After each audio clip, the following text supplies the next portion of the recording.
اس کی توثیق army chief کی جانب سے بھی کر دی گئی. جنوب البحر الاحمر وخلیج عدن Egypt's والموانئ. stability is precarious. Turkey has been rocked by protests. The BRIC nations are sagging. امریکہ کو نہیں، پاکستان اور بھارت نے. بسم اللہ الرحمن الرحیم. السلام علیکم. پروگرام سائٹ ان سائٹ میں آپ کو خوش آمدید. سیاسی گہما گہمی سے بھرپور 2 ہفتے ہماری ملکی سیاست کے گزر گئے. سیاسی جوڑ توڑ، اہم ملاقاتیں، کیا سرائیاں اور اس کے علاوہ بہت سے تجزیے اور اس سے جڑے خدشات، ان سے بھرپور ایک اشرہ گزر گیا جو کہ یقیناً ہماری آنے والی ملکی تاریخ میں ہمیشہ کے لیے ثبت ہو جائے گا. اس پروگرام میں ہم آج بات کریں گے ملکی سیاست کے اسی جو گزشتہ 2 ہفتے کے فنومینا تھا اس کے حوالے سے، اور اس کے جو مختلف ڈائمنشنز ہیں اس پر ہم بات کریں گے. وطن عزیز کو اور پاکستانی قوم کے لیے کیا اس حوالے سے وے فارورڈ ہے، ہم آج پروگرام میں اس پر گفتگو کریں گے. ہمارے ساتھ شریک گفتگو ہیں جناب خالد محمود عباسی صاحب. تو چلیے بلا تعطل ہم سوالات کا سلسلہ شروع کرتے ہیں. السلام علیکم. خالد صاحب، ہم مرحلہ وار سلسلوں کو شروع کرتے ہیں گفتگو کو. اگرچہ جمہوریت اپنی جیسی بھی نحیف سی فارم میں بحال ہو چکی ہے، یہ بتائیے کہ جو ہم نے گزشتہ 2 ہفتے میں دیکھا ایک سیاسی کشمکش، تو کیا آپ سمجھتے ہیں کہ اس سیاسی گہما گہمی اور کشمکش رسہ کشی کا جو مرکز تھا وہ پارلیمان کے ایوان تھے، یا پھر پس پردہ کوئی قوتیں تھیں جو کہ اس کو دراصل اس کی ڈوریں وہاں تک جاری تھی اور پارلیمان میں ہمیں بس اس کا ایک عکس نظر آ رہا تھا؟ جی، بسم اللہ الرحمن الرحیم. دیکھیں، پاکستانی سیاست سے واقف افراد بھی جانتے ہیں کہ پارلیمان تو اصل میں کچھ انعکاس کر رہا ہوتا ہے اور اصل قوتیں تو پیچھے ہی کار فرما ہوتی ہیں. اور اس دفعہ اس سے پہلے تو یہ تھا نا کہ انہی قوتوں نے ایک نظام، اپنا پسندیدہ نظام 4-5 سال پہلے متعارف کروایا تھا، اور اس میں جبر بھی تھا، اس میں ایک طرح کی جمہوری حقوق کی جو ہے وہ یعنی ظاہر ہے ان کی تلفی بھی تھی جی، اور اطلاف بھی تھا. اور یہ ساری چیزوں کے ساتھ کچھ نئے ماڈلز پہ سوچا جا رہا تھا. چائنا ماڈل ہے یا کچھ اس کو اسلام کے ساتھ بھی جوڑا جا رہا تھا. تو اصل اس کا فاشزم ہی تھا، اور یہ پوری دنیا میں ایک ٹرینڈ تھا، یہ صرف پاکستان میں ہی نہیں تھا. امریکہ میں بھی اگر ہم دیکھیں تو ٹرمپ کی خواہشات کچھ ایسی ہی تھیں. تو ظاہر ٹرمپ بھی اکیلا نہیں تھا، اس کے بھی پیچھے کچھ فورسز ہوں گی. اور پھر یہ کہ یورپ میں بھی ہم نے کچھ اس طرح کے رجحانات دیکھے. ہمارے پڑوس میں جو دنیا کی سب سے بڑی ڈیموکریسی کہلاتی تھی، کہنا چاہیے، تو وہاں پہ یہ ٹرینڈ بڑی کامیابی سے چلا بھی، اور مارکیٹ ہوا، سیل ہوا. اور پھر یہ کہ وہاں مودی صاحب کی حکومت بھی ہے، اس کو خود خان صاحب نے ہٹلر سے تشبیہ دی ہوئی ہے. تو اصل میں یہ پوری دنیا کے لیے ورلڈ وائڈ ایک ماڈل چل رہا تھا. اس کے اثرات میں پاکستان بھی آیا، یہاں بھی پسند کیا گیا. کچھ اور چیزیں بھی بیچ میں پیدا ہو گئیں جس کے نتیجے میں آپ کو پتہ ہی ہے، یعنی سی پیک کے منصوبے کی وجہ سے بھی اس حکومت سے انٹرنیشنل اسٹیبلشمنٹ بھی نالاں تھی، امریکہ بھی نالاں تھا. اس کے ساتھ ساتھ اگر آپ جو دیکھیں تو جو بھی ان کی اپنی کچھ تھوڑی بہت میں تھی یا نہ تھی یا جو بھی تھا یا پالیسیاں تھیں، تو اس سے مقامی اسٹیبلشمنٹ کو بھی کچھ رنجشیں تھیں، اور بہت سارے عوامل مل کے تو ایک نیا یہ نظام جو ہے نا لانچ کیا گیا تھا. یہ اس کی ناکامی ہے اصل میں، یعنی بڑی اس میں جو اگر چیز دیکھیں نا تو یہ اس نظام کی ناکامی ہوئی ہے، اور پھر پرانی طاقتوں کی طرف رجوع کرنا پڑا ہے. اور اس کے لیے صرف ایک دیکھیں، یہ بہت اہم بات ہے، ہم نیوٹرل ہو گئے ہیں. اس نیوٹرل ہونے پر جو ہے نا جو حکومت چل رہی تھی ان کو کتنا رنج ہوا. اس نیوٹرل ہونے کو انہوں نے سائیڈ لینا سمجھا ہے. تو اصل مسئلہ کیا تھا کہ اگر وہ نیوٹرل نہ ہوتے تو اصل میں اس پوری حکومت کے لیے وہی لوگ القیوم کی حیثیت رکھتے تھے، گویا انہوں نے تھام کے رکھی ہوئی تھی. ذرا سا آپ نے اگر ہاتھ پیچھے کر لیا تو اس نے خود اپنے زور سے ہی ڈھہ جانا تھا، اور وہی ہوا. اپوزیشن طاقتور تھی، پہلے بھی تھی، اور اب اس کی ظاہر بھی ہو گئی. اور لیکن یہ کہ چونکہ وہ جو اب نیوٹرل ہوئے ہیں وہ نیوٹرل نہیں تھے، وہ سائیڈ لے رہے تھے، انہوں نے تھام کے رکھا ہوا تھا اس نظام کو، انٹرفیئرنس تھی، تو وہ طاقتیں تھیں. تو وہ جب پیچھے ہٹیں تو بس پھر نیچرل نتیجہ نکل آیا. صحیح. خالد صاحب، جو ملکی سیاست میں ہم نے گزشتہ دنوں میں ایک ابال دیکھا، تو کیا آپ سمجھتے ہیں کہ پاکستانی سیاست میں یہ ایک نئے دور کا آغاز ہے اور ایک نئی صبح کا طلوع ہے، یا پھر جو ہماری گزشتہ 74 سال کی تاریخ ہے یہ اسی کا ایک تسلسل ہے اور ایک نئے ورژن کے ساتھ یہ ایپیسوڈ پیش خدمت ہے؟ دیکھیں یہ تو سیاستدانوں کی بصیرت پر ہے کہ وہ اسے ایک نئے دور کی دیکھیں اپرچونٹی تو کریٹ ہو گئی ہے. ٹھیک، یہ تو ایک جیسے آپ نے کہا نا کہ یہ تو ایک پرانا تسلسل چلا آ رہا ہے کہ ایک تو ہے ملک تو بنا عوام کی خواہش پہ، پاکستان کا مطلب کیا لا الہ الا اللہ، اور اس کے ساتھ ساتھ کچھ چیزیں اور بھی تھیں، صرف عوام کی خواہش نہیں تھی.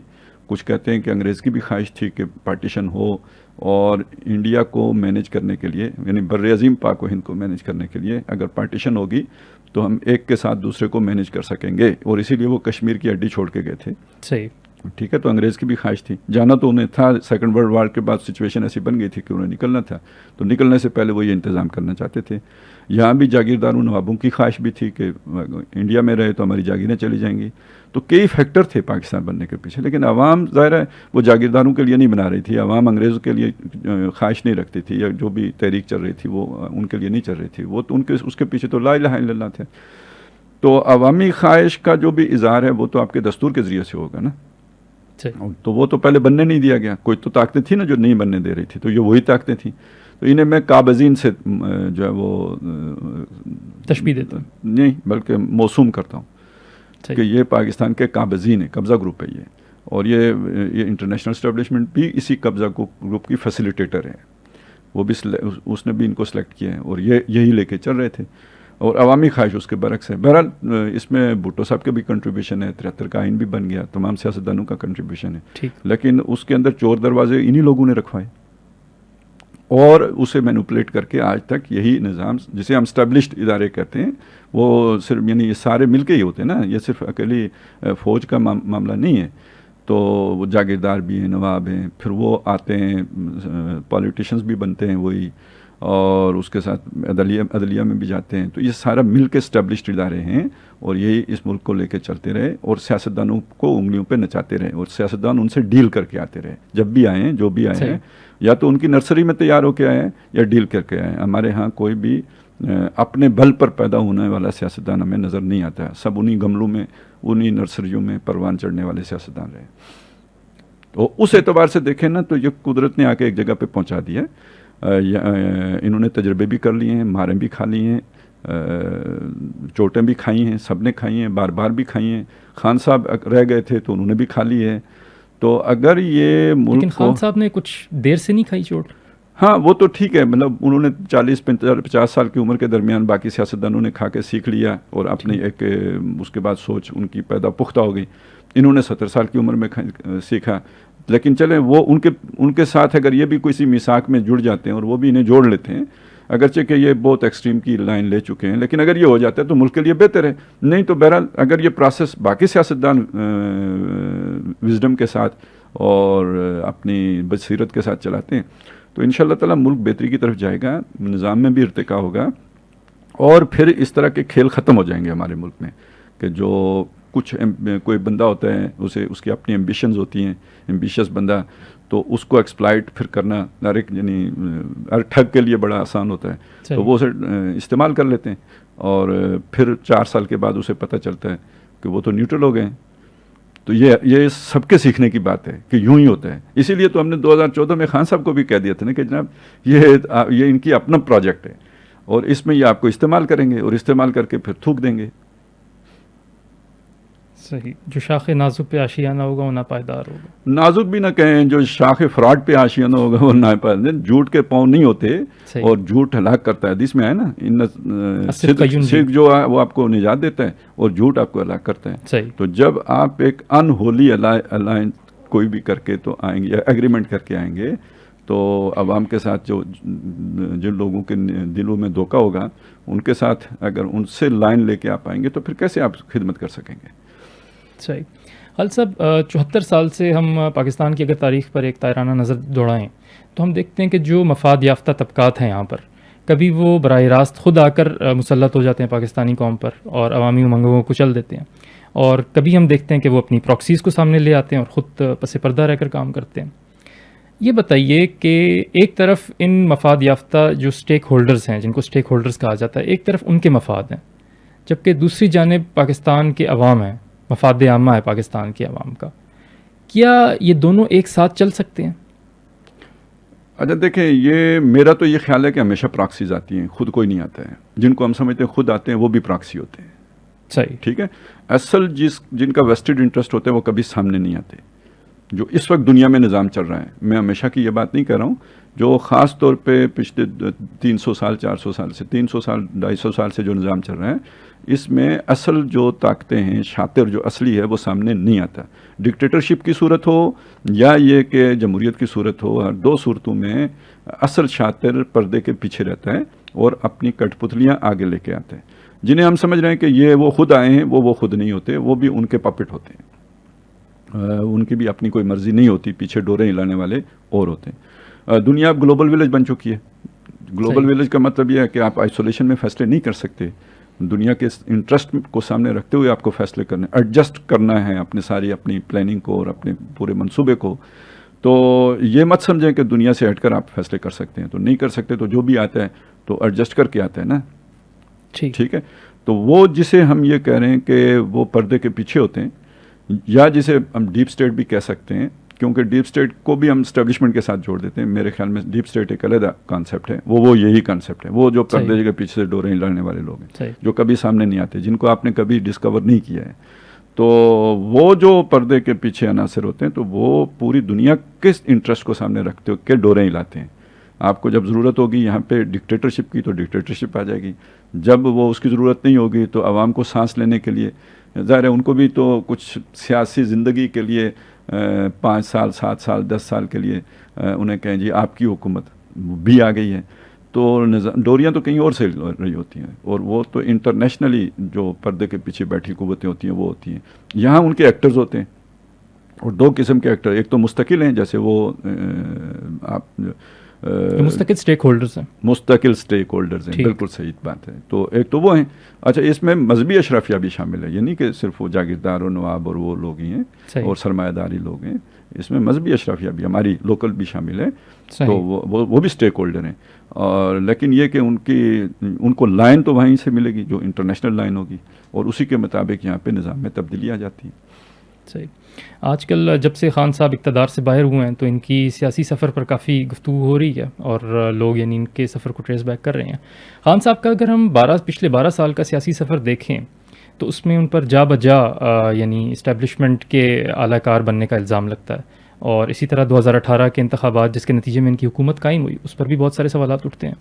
تو یہ بتائیے خالد صاحب کہ جو لوگ پسپردہ قوتوں سے یا سٹیک ہولڈر جن کی ابھی ہم بات کر رہے تھے، ان سے ساز باز کر کے آتے ہیں، کیا کبھی وہ ملک کو اور قوم کو صحیح راہ پر گامزن کر سکتے ہیں آزادانہ فیصلوں کی روشنی میں؟ ویسے تو یہ بڑا تفصیل طلب جواب، یعنی اس کا بڑا ایک تفصیل سے جواب دینا چاہیے، لیکن ظاہر ہے ہمارے پاس وقت کم ہے تو اس کو ذرا مختصری ہم رکھیں گے.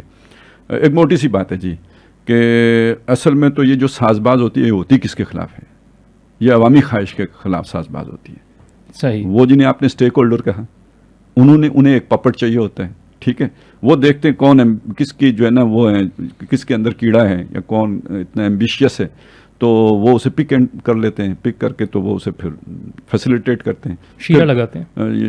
فیسیلیٹیٹ مطلب سلیکٹڈ کہہ لیں، لاڈلا کہہ لیں، جو ان دنوں میں مختلف قسم کی ٹرمز ایجاد ہوئے، الفاظ استعمال ہوئے ہیں. ٹھیک ہے. نیا ایک ادب تخلیق پایا ہے. تو اس کے اندر جو ہے نا وہ یعنی یہ ہمیشہ ایک سلیکٹڈ ہو رہا ہے نا. نواز شریف بھی سلیکٹڈ تھے یا نہیں تھے؟ مجھے بتائیں نا. یا بھٹو صاحب بھی تو سلیکٹڈ تھے نا. تو انہوں نے بھی تو اپنی سیاست کا آغاز ایوب خان سے ہی کیا نا.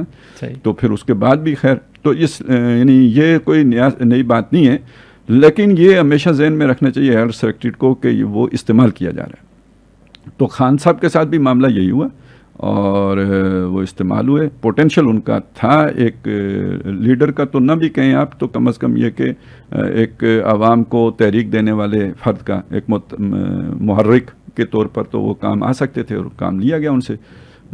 باقی آگے نہیں چلا تو علیحدہ بات ہے. اور خان صاحب کوئی اور اپنے لیے فیصلہ کرتے تو زیادہ بہتر ہوتا ہے ان کے لیے، لیکن وہ شاید اپنے ماضی سے کبھی نکل نہیں سکے. صحیح. خالد صاحب، نواز شریف صاحب ہوں یا پیپلز پارٹی ہوں یا مولانا ہوں، ان پر ایک تنقید ہوتی ہے جو کہ جب یہ اپوزیشن میں تھے اور اب جب حکومت میں، کہ یہ بھی کبھی اسٹیبلشمنٹ کے ساتھ ساز باز کر کے ان کے اعلی کار بنے تھے.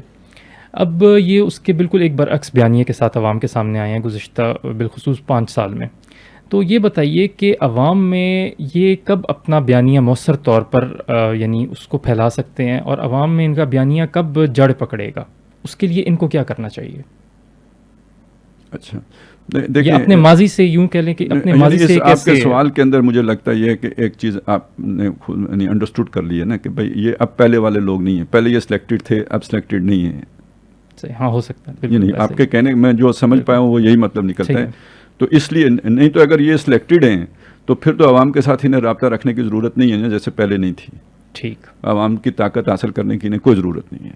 لیکن یہ اگر اپنا دامن اپنے سلیکٹر سے چھڑانا چاہتے ہیں اور انہیں سمجھ آ گئی ہے کہ سلیکٹر جو ہے نا یوز کرتا ہے اور پھر پھینک دیتا ہے اور اس کی مرضی ہوتی ہے تو واپس بلا لیتا ہے، جب دی چاہتا ہے تو پیچھے ڈال دیتا ہے، تو ہمیں عوام کی طاقت کی طرف جانا چاہیے. تو یعنی اس کے پیچھے، آپ کے سوال کے پیچھے میں جو سمجھ پایا ہوں تو یہ انڈرسٹینڈنگ ہے کہ بھائی یہ اب اس جگہ پہ آ کے کھڑے. میں بھی یہی سمجھتا ہوں کہ ایسا ہی ہے، یہ یہاں پہ پہنچ گئے کہ مطلب 2 دفعہ نواز شریف اور یعنی نون لیگ اور پیپل پارٹی کو تجربہ ہو چکا ہے. فضل الرحمان صاحب ویسے بھی بہت گھاک آدمی ہیں، تو یعنی بہت ساری چیزیں قدرت بھی کر رہی ہوتی ہے نا، سارا کچھ ہم ہی نہیں کر رہے ہوتے، یا جو ایکٹرز ہمیں نظر آ رہے ہوتے وہ بھی نہیں کر رہے ہوتے. اور تربیت اور اصلاح اور ایک عمل سے گزارنا یہ قدرت کا بھی کام ہے. تو یہ لوگ اگر سیکھ کے اب اس نتیجے پہ پہنچیں کہ یار عوام کے ساتھ بے ایمانی نہیں کرنی چاہیے، کوئی کسی ان ہولی الائنس میں شرکت نہیں کرنی چاہیے، اور اس مقدس غیر مقدس ٹرائکا سے باہر نکل کے عوام کو طاقت دینی چاہیے، تو اس کا طریقہ اصل میں دیکھیں یہ ہے کہ پہلے مطلب بہترین طریقہ تو یہ ہے کہ پہلے اپنے اس تبدیلی کا اظہار کیا جائے کہ بھئی میرے اندر اب یہ تبدیلی آ گئی ہے. وہ آپ کے ایکشن سے بھی نظر آنی چاہیے، صرف زبان سے نہیں نظر آنی چاہیے، آپ کے عمل سے بھی نظر آنی چاہیے. اور ابھی سیاسی جماعتوں کو طاقت حاصل کرنے کے لیے بہت کچھ کرنا ہوگا. ہماری سیاسی جماعتیں، ہمارا سیاسی ادارہ مستحکم نہیں ہے، یہ سمجھ لیجئے، ہماری سیاسی جماعتیں مستحکم نہیں ہیں، اور ان کا استحکام اس وجہ سے نہیں ہے کہ ان پر خاندانوں کا قبضہ ہے. یعنی بہت عجیب بات ہے، بڑی کنٹرڈکشن ہے، یہ بڑی متضاد بات ہے کہ آپ ملک میں تو جمہوریت، ووٹ کو عزت دو کہتے ہیں، لیکن آپ جہاں پہ آپ کا اختیار ہے، جہاں پر کسی اور نے آپ کو عزت دلانے کے لیے نہیں کہنا، آپ خود عزت دلا سکتے ہیں، وہاں پر آپ اپنا جبر مسلط کر رہے ہیں. وہاں پہ آپ کا فیصلہ ہے کہ جی فلانا بندہ جو ہے نا وہ وزیر اعظم بنے گا، اور فلانا بندہ وزیر اعلیٰ بنے گا، باپ وزیر اعظم بنے گا، بیٹا وزیر اعلیٰ بنے گا. یہ عوام سے آپ کیوں نہیں پوچھتے؟ اور عوام سے پوچھنے کا طریقہ کیا ہے کہ آپ اپنی پارٹی سے پوچھیں نا، ٹھیک ہے، یعنی اس کا کوئی طریقہ کار وضع کریں. چند لوگ بیٹھ کے اگر فیصلہ کر لیتے ہیں تو یہ پارٹی کا فیصلہ نہیں ہے. یہ بالکل وہی بات ہے جیسے ملکی سطح پر کچھ سٹیک ہولڈر بیٹھے اور انہوں نے کہا جی اب ہم نے یہ سیٹ اپ لے کے آنا ہے، اور اس میں کے لیے فلانا بندہ موضوع ہے. تو یہی آپ پارٹی کے اندر اگر کریں گے تو آپ اپنی پارٹی کے دشمن ہیں، آپ اپنی پارٹی کو طاقت نہیں دے سکتے. کیوں کہ جب مشکل آئے گی، پریشر آئے گا پارٹی کے اوپر، تو یہ چند لوگ ہی آپ کے ساتھ کھڑے رہیں گے جن کو آپ نے پارٹی کی آنرشپ دی ہوئی ہے. آپ یہ آنرشپ دیں عوام کو. یعنی اس کا مطلب جیسے امریکہ میں صدر کا انتخاب ہوتا ہے تو پہلے پارٹی طے کرتی ہے کہ صدر کون ہوگا، اور وہ لوگوں سے پوچھ کے طے کرتی ہے.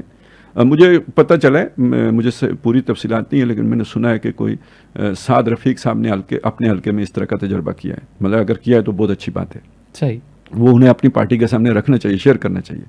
اگر ایسی چیزیں شروع ہو گئی نا کہ یہ لوگوں سے پوچھ کے ٹکٹ دیں، نظام بنا لیں کہ کیسے پوچھا جائے گا اپنی پارٹی ورکر سے، وہ ورکر جو کام بھی کرتے ہیں، وہ ورکر جو پیسے بھی دیتے ہیں، وہ ورکر جو ٹائم بھی دیتے ہیں، وہ ورکر جو ڈیڈیکیٹڈ ہیں، کمیٹڈ ہیں، اور بالآخر کھڑے بھی وہی لوگ ہوتے ہیں. ان کا طے مطلب یہ ایک بنا لیا جائے نا، اسٹینڈرڈ بنا لیا جائے کہ یہ کرنے والا ورکر ووٹ دے سکے گا. ٹھیک ہے، وہ ووٹ دے اور اس کی ووٹ کی بنیاد پر طے ہو کہ اس علاقے میں ٹکٹ فلانے آدمی کو ملے گا. ٹھیک ہے، اس کی ووٹ کی بنیاد پہ طے ہو کہ اس علاقے کا ہمارا صدر فلانا ہے، نائب صدر فلانا ہے، ٹھیک ہے، سیکرٹری فلانا ہے. یہ نومینیشن نہیں ہونی چاہیے، یہ بھی الیکشن ہونا چاہیے. تو یہ اس کا مطلب ہوگا کہ آپ نے پارٹی کے اندر آنرشپ اپنے ورکر کو دی ہے. صحیح. جب آپ ورکر کو اس طرح اسٹرینتھن کریں گے تو آپ کی پارٹی اسٹرینتھن ہوگی. دیکھیں، جماعت اسلامی اسٹریٹ پاور رکھتی تھی، میں نہیں کہتا رکھتی ہے، میں کہتا ہوں رکھتی تھی، تو اس کا اصل میں یہ سارا رینک اینڈ فائل تھے نا تب رکھتی تھی، یہ پورا سسٹم تھا تو تب رکھتی تھی. تو مولانا فضل الرحمان پہ قیاس نہ کریں، ان کے پاس مطلب مذہب کی موٹیویشن ہے، کسی اور کے پاس مذہب کی موٹیویشن نہیں ہے، آنرشپ کی موٹیویشن ہونی چاہیے. ٹھیک ہے، یہ ذہن میں رکھیں. یعنی اس پہ قیاس کرنا، فضل الرحمان صاحب کی جماعت پہ قیاس کرنا، یہ بالکل غلط بات ہو جائے گی، کیونکہ وہاں مذہب بنیاد ہے اور وہ ایک یعنی کولیکٹیو آنرشپ ہے اس کی. ٹھیک ہو گیا. اور وہاں بہرحال شخصیت کی بھی اہمیت ہوتی ہے, ہمارے مذہبی جو بھی اس کے اندر عقیدت ہوتی ہے, تو اس کی بنیاد پہ تو وہاں چل جائے گا, لیکن یہاں پہ نہیں چلے گا.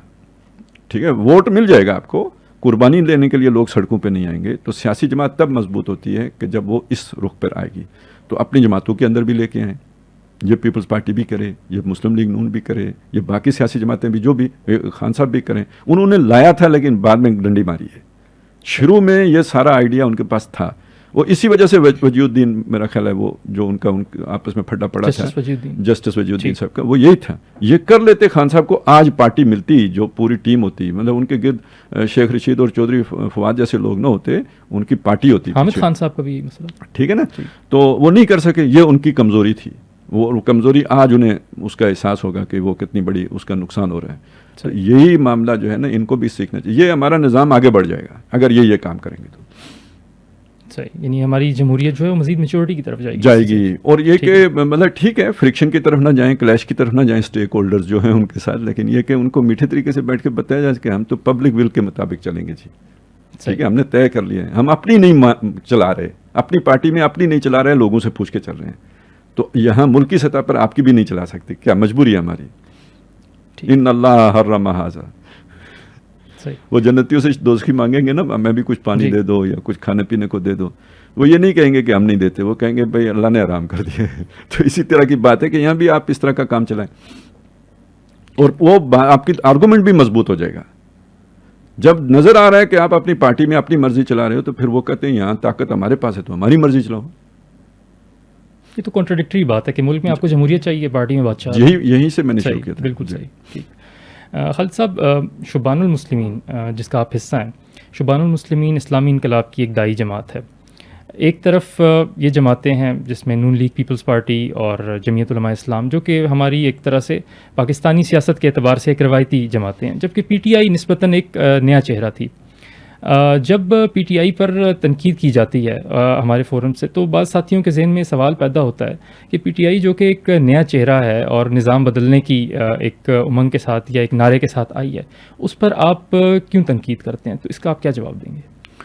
اصل میں دیکھیں, اس چیز کو یوں دیکھ لیں کہ جہاں تک باقی جماعتوں کا تعلق ہے وہ آزمائی ہوئی جماعتیں ہیں, اور آلموسٹ یعنی اس طرح کے لوگوں کے لیے جو نظام میں تبدیلی چاہتے ہیں, جو چینج لے کے آنا چاہتے ہیں, ان کے اعتبار سے ریجیکٹڈ پارٹیز ہیں. ٹھیک ہے نا. تو جبکہ پی ٹی آئی تو تبدیلی کے نعرے کے ساتھ آئی تھی, تو یہ تو وہ ایریا آف انفلوئنس ہے جہاں پہ وہ آ کے اسٹرائک کر رہی تھی. ٹھیک ہے نا, جو ہمارا ایریا ہے اس ایریا کو آ کے وہ اسٹرائک کر رہی تھی. صحیح. تو یعنی کہ ان کا اور ہمارا نعرہ جو ہے وہ سانجھا تھا. ٹھیک ہو گیا, پہلی بات یہ ہو گئی. اب اگر ہمیں نظر آتا کہ بھائی وہ ایک پوٹینشیل بھی ہے, پاور بھی ہے, اخلاص بھی ہے, کمٹمنٹ بھی ہے, ٹھیک ہے, تو اصولی بات یہ تھی کہ ہمیں ان کا ساتھ دینا چاہیے تھا. بالکل صحیح. ٹھیک ہو گیا. لیکن اگر ہمیں نظر آتا ہے کہ نہیں, وہ غلط رخ سے آ رہے ہیں اور وہ استعمال ہونے جا رہے ہیں اور انہیں استعمال کر کے پھینک دیا جائے گا, تو ان کی خیر خواہی کا تقاضا بھی یہ تھا کہ ان کو یہ بات سمجھائی جائے. صحیح. ٹھیک ہے. اور وہ جو ہمارا ایریا آف انفلوئنس ہے اس تک بھی یہ ان لوگوں کی خیر خواہی کا تقاضا بھی یہ تھا کہ تم ضائع ہو جاؤ گے اس کام میں لگ کے, جب نتیجہ صحیح نہیں نکلے گا تو مایوسی تمہارے اوپر چھا جائے گی. تو یہ گویا ایک پوٹینشیل ہے قوم کا, اجتماعیت کا, جو ضائع ہوگا. ان کی خیر خواہی کا تقاضا بھی یہ تھا کہ انہیں بتایا جائے. اور ویسے بھی جو یعنی ایون آپ کے اپنے قریب ترین جو لوگ ہوں گے, ان کی کلیئرٹی کے لیے بھی ضروری تھا کہ یہ کانسیپٹ ان کے کلیئر کیے جائیں کہ تبدیلی اس طرح نہیں آتی, اس طرح آتی ہے. تو یہ بات بالکل صحیح ہے کہ ہمارے اس عرصے میں ہدف تنقید پی ٹی آئی رہی ہے, لیکن اس کے اسباب بھی ہیں اور وہ جینین ہیں, نیچرل ہیں. صحیح. خالد صاحب, سپریم کورٹ کا فیصلہ اور اس کے بعد نئی حکومت کی تشکیل, کیا آپ سمجھتے ہیں کہ پاکستان میں جو بدی کی قوتیں ہیں ان کو اس سارے سیاسی عمل کے دوران, جو بھی گزشتہ بالخصوص 15 دن اور جو بھی ایک سیاسی خلفشار پاکستان میں چل رہی تھی, اس میں شکست ہوئی ہے؟ اور کیا آپ یہ سمجھتے ہیں کہ پاکستان ایک مثبت رخ کی طرف رواں دواں ہے, یا آپ کے اس حوالے سے خدشات لاحق ہیں؟ یار بظاہر تو بہت اچھی, مطلب بہت ہیپی صورتحال ہے جو نظر آتی ہے. ٹھیک ہے, میں بظاہر جان بوجھ کے کہہ رہا ہوں. اچھا, وہ اس لیے بھی کہہ رہا ہوں کہ پاکستان ویسے ایک بہت سے اعتبارات سے اسپیشل رہا ہے ہمیشہ. یہ بن بھی اسی طرح گیا تھا, انپریڈکٹیبل. بالکل, یہ اس کا بننا بھی بس اسی طرح ہی ہو گیا تھا. ٹھیک ہے. یعنی اگر آپ تو تجزیہ کریں تو یہ کوئی تبدیلی نہیں ہوئی ہے. آپ بالکل ریئلسٹک ہو کے سوچیں تو کوئی چیز نہیں تبدیل ہوئی ہے, جو کتوں ہیں. لیکن یہ کہ وہ اگر آپ کوئی امید باندھ کے تھوڑا یعنی وہ ہوتا ہے نا سہانا سپنا دیکھنا چاہتے ہیں تو ایک تبدیلی آپ کو نظر آئے گی کہ بھئی یہ دیکھیں نا عوامی طاقت سے ہو گیا اور بالآخر عوامی وہ پارٹیاں جیت گئیں اور اس طرح ہو گیا اور بیک فٹ پہ جانا پڑا اور پروجیکٹ فیل ہو گیا. ٹھیک ہے, تو وہ ایک مطلب امید سی بنتی ہے. اور کیا معلوم کہ جس طرح اللہ تعالیٰ پہلے پاکستان کو چلاتا رہا تو یہ بھی بہتری ہو جائے. لیکن یہ کوئی تبدیلی اسٹرانگ فوٹنگ پہ ابھی کھڑی نہیں ہے. ایک بات تو یہ ہو گئی, جیسے کہ ہم نے کہا کہ کچھ تبدیلیاں کرنی پڑیں گی اپنے سوچ میں بھی, اپنی اپروچ میں بھی, بیہیویئر میں بھی, تو ان چیزوں کو بدلنا پڑے گا. دوسری بات یہ ہے کہ دیکھو جو دنیا کے حالات ہیں تو اس میں ہمارے جیسے ملک کو یعنی اتنی انڈیپینڈنس نہیں دی جا سکتی کہ ہم اپنے فیصلے خود کرنے کے قابل ہو جائیں.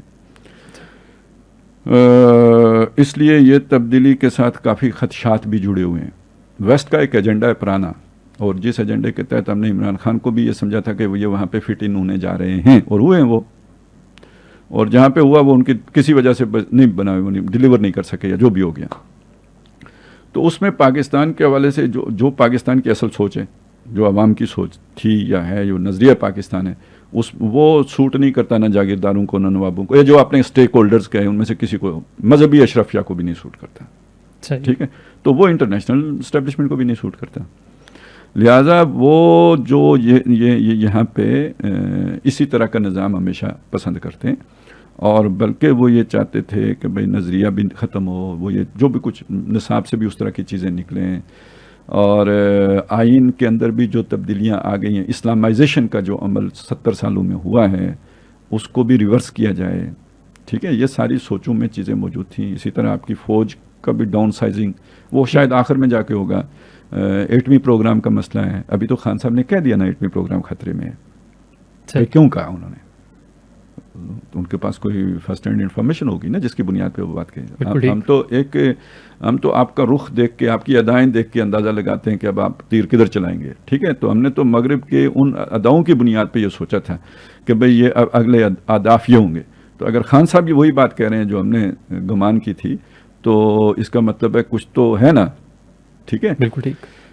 تو اس اعتبار سے اگر آپ دیکھیں گے تو یہ اگلے کچھ عرصے میں چیزیں کلیئر ہوں گی.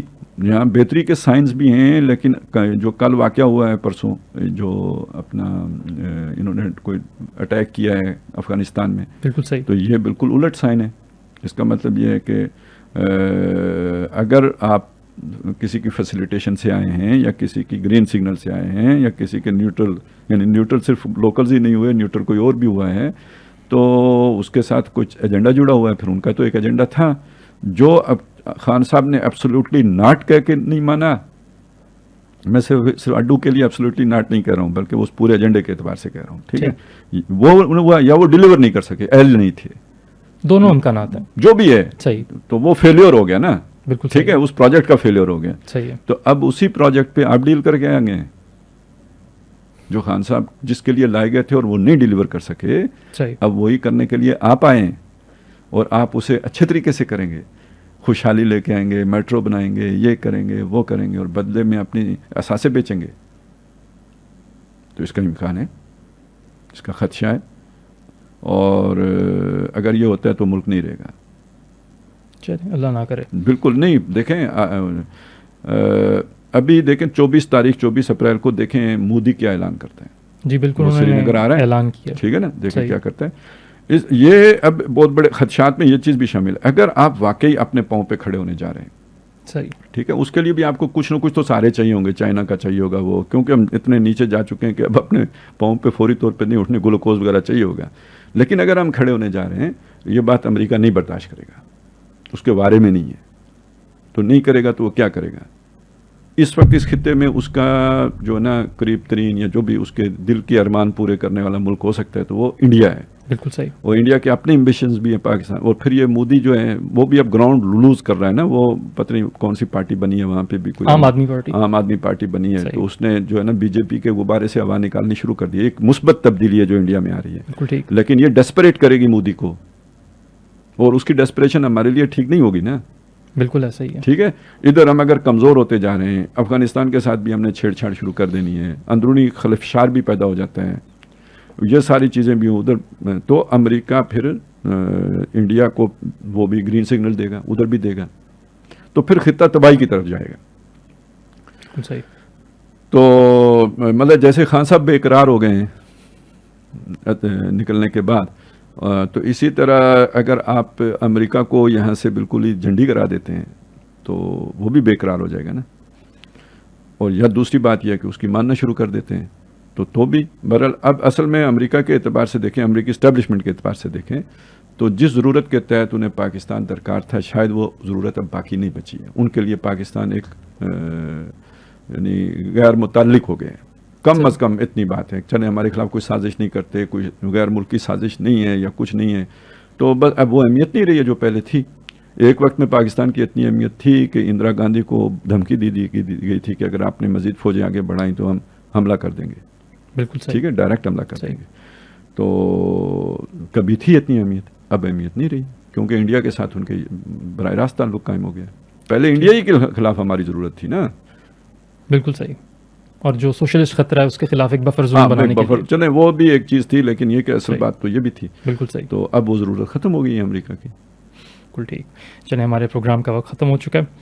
ناظرین اکرام, آپ کا پروگرام دیکھنے کا بہت بہت شکریہ. اگلے ہفتے دوبارہ انشاءاللہ آپ کی خدمت میں حاضر ہوں گے اور خطے میں جو نئی ڈیولپمنٹس ہو رہی ہیں یا ہونے جا رہی ہیں انشاءاللہ ان موضوعات پر بھی ہم آپ کے سامنے بات کریں گے. تب تک کے لیے ہمیں دیجیے اجازت. اللہ حافظ و ناصر.